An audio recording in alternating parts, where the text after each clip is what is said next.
untuk memurkan DP masjid. Studio Dulu Production waktu saya di and Boston, Entertainment. guru besar saya mengatakan begini, kita ini orang Nasoro sebetulnya sudah diambang pintu kehancuran dan kekalahan oleh orang Islam.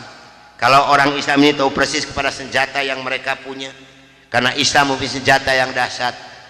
Senjata yang dahsyat orang Islam bisa mengalahkan atom, nuklir, bom dan sebagainya.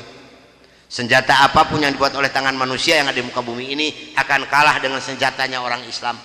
Apa senjata orang Islam yang dahsyat ini? Adalah doa. Mangga kupas Quran yang hadis.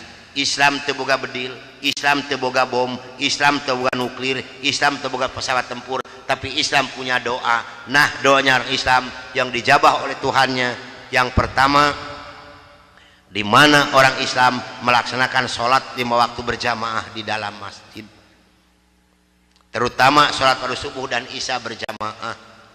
Upami di Islam